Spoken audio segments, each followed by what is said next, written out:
Instead, the deputy president is contradicting the president. We have seen these events covered by a major television station, right? Indeed. Does that television, to the best of your knowledge, have national or is it local coverage? National and sometimes, and some of them regional coverage.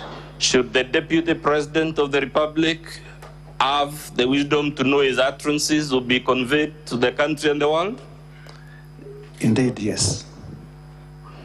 We saw him talking about children that belong to the family, and although we don't use the language these days, some illegitimate children.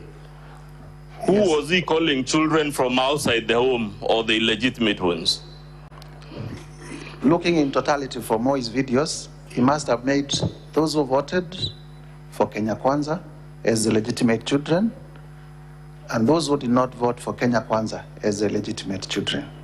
We have seen him saying he has no apologies to make, notwithstanding that these utterances, to quote the media house, were leaving a bad taste in the mouths of many people. Is that correct or incorrect? Yes, he is very loudly clear that he has no apologies to make for referring to Kenya, for saying Kenya is a company belonging to shareholders for the benefit of the shareholders. That defiance and the stance that he has no apology to make, does it depict the deportment of a man or a woman who should be the deputy president of the Republic of Kenya? Not at all. But you heard his counsel say that there must be some extraordinary wrongdoing before we can impeach for mere utterances or for the things you have alleged. To the best of your knowledge, sir, how many vice presidents or deputy presidents has Kenya had since 1963? In your estimate, how many? 11. 11. 11 or thereabout? Let's say a dozen, 12, right? Yes. Do we have in our history since 1963 experience of a deputy president who traverses the country preaching ethnic exclusion? I don't remember any. The only incident I remember, two incidences, when Jaramogi differed with Kenyatta and he did the moral thing, resigned from government. I also remember an incident, I think it was Vice President Murumbi, who also differed with the then president and did the honorable thing and resigned from government. Those were the first two vice presidents. Daniel Arap Moi was at that. Do you know of any incident where Daniel Arap Moi was moving around this country as vice president, committing this type of wrongdoing? No, not at all. How about Mwai Kibaki? In fact, even when he was demoted, he continued working in cabinet. How about Josephat Karanja? Not at all. How about George Saitoti? Even when he was sacked, he continued being loyal to the government of the day. How about Musalia Mudavadi? In his short stint, nothing is heard about him undermining his boss. How about dividing the country? Mudi Awori? Not at all. Kalonzo Musyoka? Not at all. So when we are told there is nothing extraordinary about this wrongdoing, is that consistent with the lived reality of Kenya? There is everything extraordinary when a country of 46 tribes, someone advocates for the servicing of less than 2 of those communities. Where will the 44 go? Given the politics of 41 against 1 in 2007 and the post-election violence, would this allegation be extraordinary wrongdoing? It is an extraordinary wrongdoing. In fact, the post-election violence that resulted from that particular kind of campaign was in itself extremely dangerous to our social fabric and extremely dangerous to our economy. Given the experience of the Molo and Likoni clashes in the 90s, would this be extraordinary wrongdoing coming from the second senior-most state officer? Indeed, and also when it is remembered that he was a district officer in Molo when those clashes were happening. Given what is going on right now as we speak in Tana River, would conduct like this emanating from none other than the deputy of the president be extraordinary misconduct? I have seen in news that there are families that are displaced, people have lost property, and if that is not extraordinary, then I do not know what extraordinary means. Given, sir, and I will summarize this, what this type of campaign achieved in Rwanda, in Burundi, in Sudan, in South Sudan, in former Yugoslavia, in Nigeria, the Biafra War, and we could count and count until the cows go home. Can anyone be heard in good conscience to say that this is not extraordinary misconduct? Indeed, this is very extraordinary, requiring impeachment. Please confirm, because we are pressed for time, that the evidence you're relying on this ground applies equally to allegation number 5 of your motion.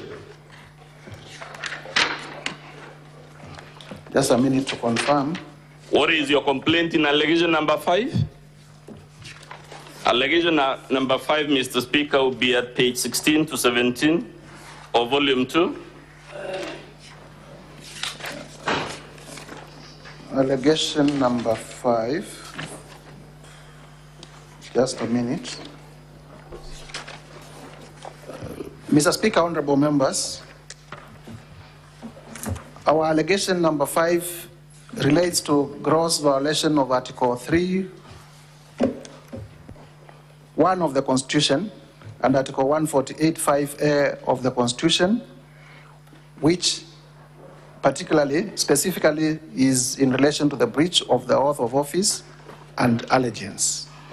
Does the oath of office require the deputy president to promote national unity or the shareholder politics?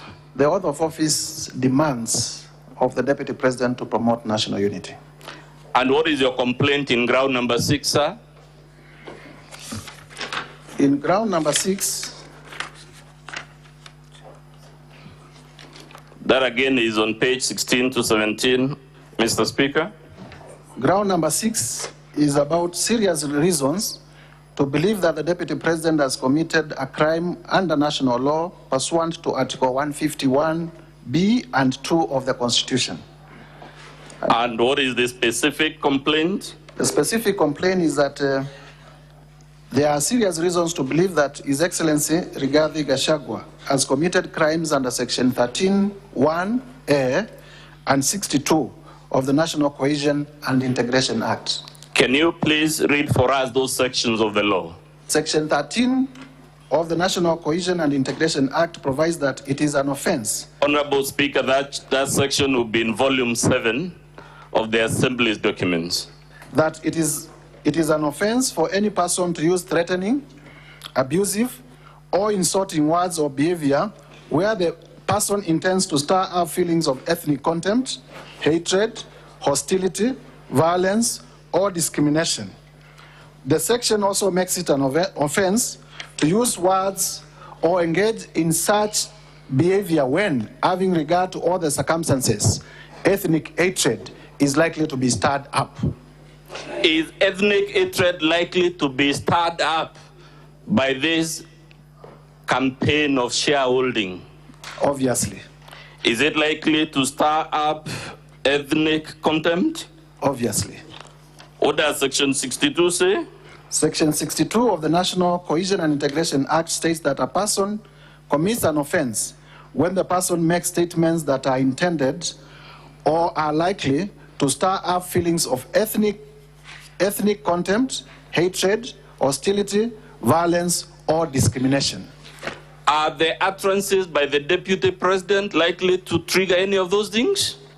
Yes, indeed. As a matter of fact, Honorable Mutuse, that law you just read, national cohesion and integration, wasn't it the law Parliament enacted to ensure we never go back to where our country was in 2007, 2008 because of utterances like this? It was pursuant to the post-election violence, and the country resolved that we needed a law as a result. And therefore, it is a law that is supposed to ensure that we in office live to promote national unity and not the opposite. Given that history and why that law exists, sir, we repeat the question. Has the Deputy President committed ordinary or extraordinary wrongdoing? He has, under Article 150 of the Constitution, in relation to this ground, there are serious reasons to believe that he has committed wrongs against the National Cohesion and Integration Act, and if extraordinary in nature. And if you allow me, these are not my words. I have been accused of urging the National Assembly to believe me. These are not my words, they are words of the Constitution under Article 150. Thank you. I want us, Mr. Speaker, we are urging the Senate, if you consider the evidence so far adduced, then that evidence applies to ground 1, 5, and 6. So we are prosecuting them together to save on time. Let's go to allegation number 7, sir. Mr. Speaker, that allegation runs from pages 17 to 31.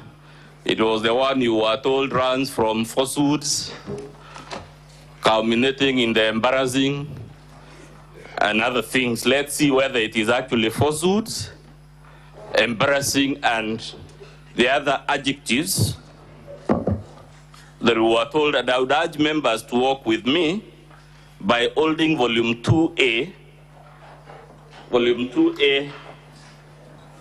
of the Assembly's documents, together with our volume 6. 6, I only mention it briefly.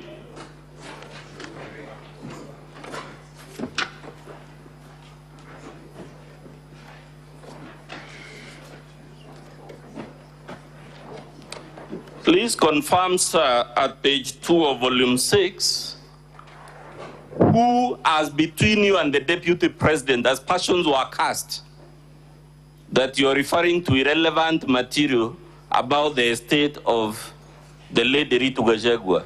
Between you and the Deputy President, who has brought up this issue of the estate? Is it you or is it him? In the response by the Deputy President,